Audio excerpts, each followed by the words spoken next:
விளையாட்டா பார்க்குறேன். Play ground மாதிரி ஆயிடுச்சு. இப்போ இரட்டையில ஏடிஎம்கே வந்து எடப்பாடி இருக்கிறது நல்லதுன்னு நினைக்கிறீங்களா? எனக்கு இதில் கருத்து ஒன்றும் பெருசாக இல்லை சொல்கிறது.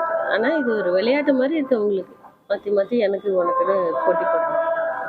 நாடாளுமன்ற தேர்தலில் ஏடிஎம்கே 47 வெற்றி பெறும்னு நினைக்கிறீங்களா? நான் ஏதாவது சொன்னால் அப்புறம் சிரிக்கக்கூடாது. சொல்லுங்க. கனவுல தான் நடக்கும்.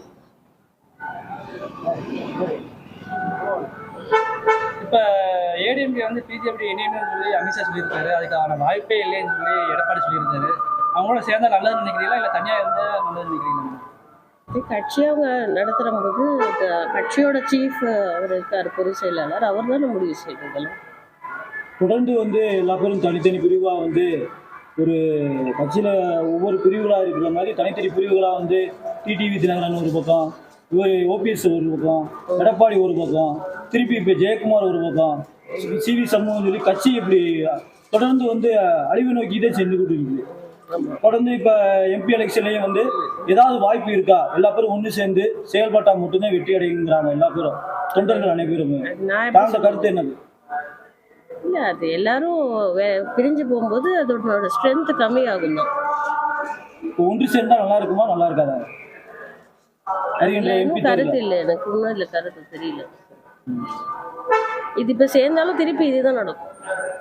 தோல்விதான் அது மக்கள் தானே முடிவு செய்யணும். நான் சொல்றதுக்கு என்ன இருக்கு? 40 ஏடிஎம்கே வந்து வெற்றி பெறுறது கனவு தான் நடக்கும்.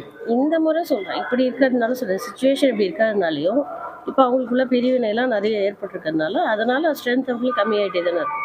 திமுக செயல்பாடு எப்படி நினைக்கிறீங்க இந்த 2 ஆண்டு காலங்கள்?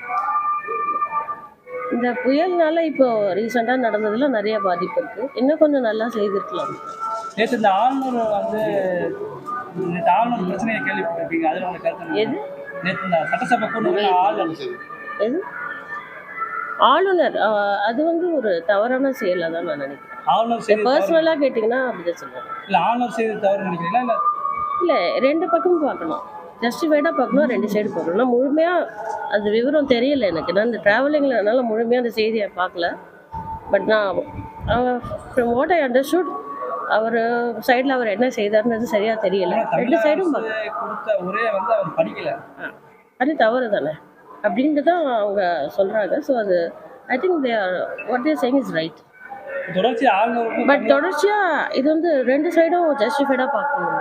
ஆளுநருக்குரிய மரியாதை கொடுக்க வேண்டியதும் நம்ம கடமை, நம்ம பொறுப்பு, அதுலேயும் நம்ம தவறக்கூடாது.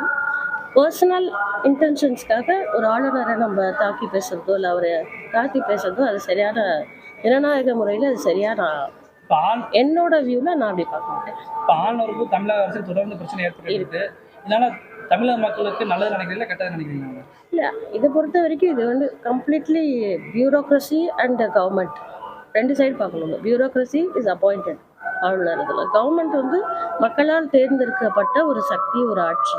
ஸோ அவங்களுக்குள்ள ஒரு கருத்து வேறுபாடு இல்லாமல் ஸ்மூத்தாக இது வரைக்கும் அப்படி இப்படி ஒரு சுச்சுவேஷன் தமிழ்நாட்டில் இருந்ததே இல்லை.